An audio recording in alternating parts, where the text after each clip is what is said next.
I'm Steve, and this is CC Garage.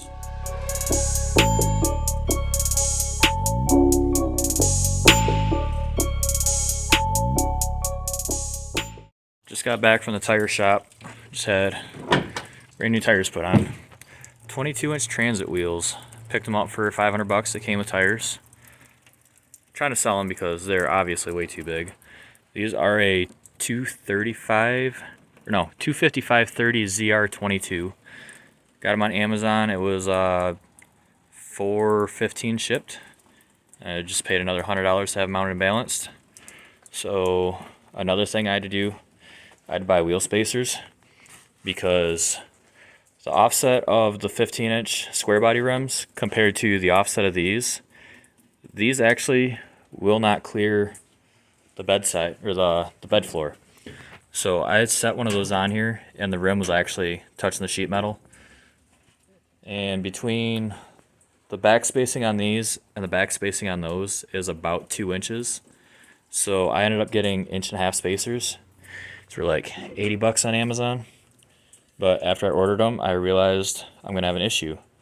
So bought these spike lug nuts about a month and a half ago. These spacers are for a Silverado. I did not get hub centric because the transit wheels will not clear the hub for a drum brake. I mounted one of those to the front, and since I have disc brakes, it actually cleared, but I still don't like how far in they're gonna stick. So on the back, obviously, I know on a lot of the pre-67, well, 67 also, but when they have drum brakes, these hubs don't fit. So Simple C10 actually makes a kit on YouTube. You can check him out. He makes a bracket that essentially bolts to 2 holes, and then it's got a hole in the center with a hole saw that opens that up perfectly center. I was looking at getting that, and then I realized that why would I go through all that when I have to run spacers anyways? So I did not get hub centric, so I do not have to worry about the bore on the drum brakes. But these are a standard thread. I think they're like 1/2 inch. I'm not sure. I know they're standard thread though, which is kind of crappy because I cannot use the spike lug nuts.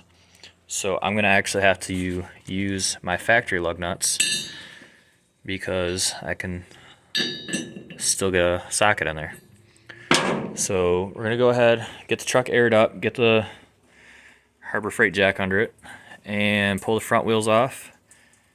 We'll pull the front wheels off first because I know they're gonna fit. Get the spacers on there, throw the 2 front wheels on there, and then after I make sure that everything fits, I'm gonna go through and peel off the stickers on the tires, on the rims, and I got some cans of paint over there in the Charger, and we're gonna get them painted white. Whole thing's gonna be white because I think white will be a good color. I like how I got the two-tone, but I'm not sure. I don't know.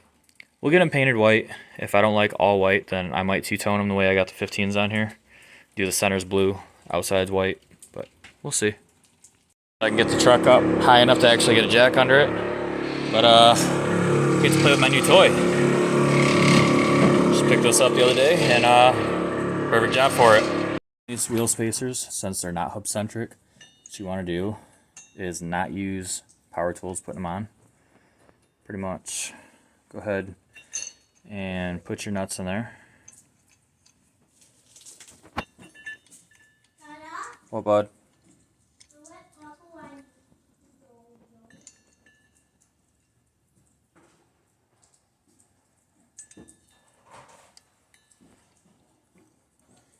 And what happens is when you're doing them by hand, you get to that close point with the pitch at the end of the lug nut. It's actually gonna pull the spacer into where it's supposed to be.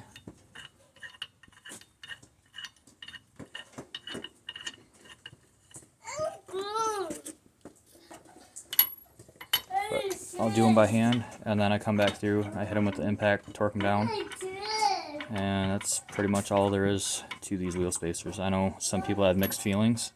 My Ram's been on wheel spacers for 6 years and never had an issue with them. The only issue is kind of a pain in the butt to take off sometimes, because I mean, if somebody's there to stand on the brake pedal, stand on the brakes, then you can get in there and loosen those. But otherwise, you take a rod, put it between two of the studs, and then you can break them loose. But easy stuff. So this is going to be the moment of truth for the front. We're going to go ahead and air out.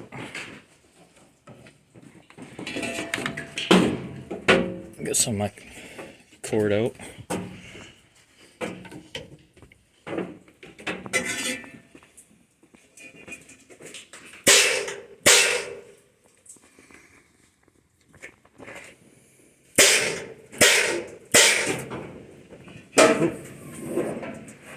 And another thing I already know I'm going to have to do, I'm probably going to have to take a little bit more of this out, which kind of sucks.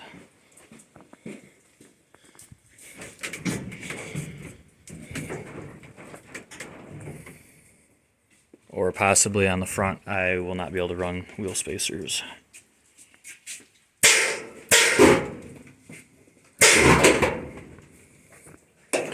We're rubbing on something.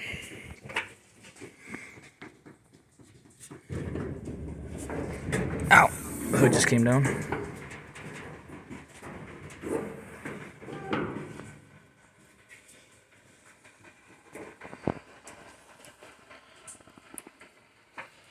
We're gonna definitely have to cut more out of that.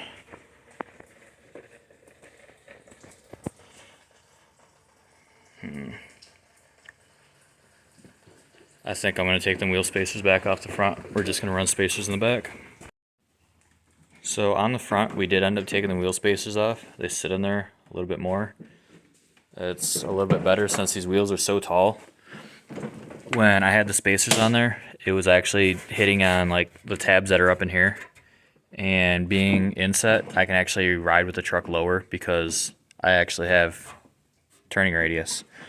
So on the back, we did do the wheel spacers. So this is how she sits all laid out. Let me go get some air in the truck. We'll air it up and you can see how it looks. We just got some air in it. When I cruise, I like to have 20 pounds in the back and about 75 to 80 in the front. So this is ride height right now for cruising down the road. But even at ride height, still got plenty of ground clearance. I guess I could run lower pressure in the bags now that I'm on bigger wheels. On the 15s I had on there, I had to run minimum 65 pounds because 65 pounds I was dragging control arm. But these are, so the 15s, they were 25 and a quarter in the front tall, and in the back was 25 and a half. These are like 28, maybe 28 and a quarter. Yeah, truck sits up a little better, looks better with the bigger wheels on it. The issue I'm having with big wheels though is when the truck's laid out, these bind up because obviously the tire sits up higher. I still have to cut out more of the inner fender on both sides, which kind of crappy. So we're gonna have to figure out if there's a way that I could still use these struts, but have them attached to the firewall instead of the fender. I'm not sure yet, but I'm willing to give it a try. But that is our fitment though. I mean, with the wheels not having the offset of the 15s, they take up a little bit more space inside the engine bay, but not a lot, I guess. I did buy paint for these wheels. My idea is I'm going to paint them all white, but I think they'll look good white, but other people, they're like, some people are like white, some people are saying you should do a white lip on them and then color match the center to the truck, which I think that would look good. That's how I had the 15s. Other people say leave them black, but I don't know. Black wheels the tires and rims kind of blend in, and I don't really care for that a whole lot. So I do want a white lip anyways. So yeah, thanks for sticking around this long. Like, comment, share, subscribe. Getting pretty close to that 1,000 mark. It's been a while, but I think when we do get to 1,000 subscribers, I'm gonna do a giveaway of some sort. I just have to figure out what I want to give away. Probably a t-shirt or stickers or something. We'll figure it out. So until next time, see you on the next one.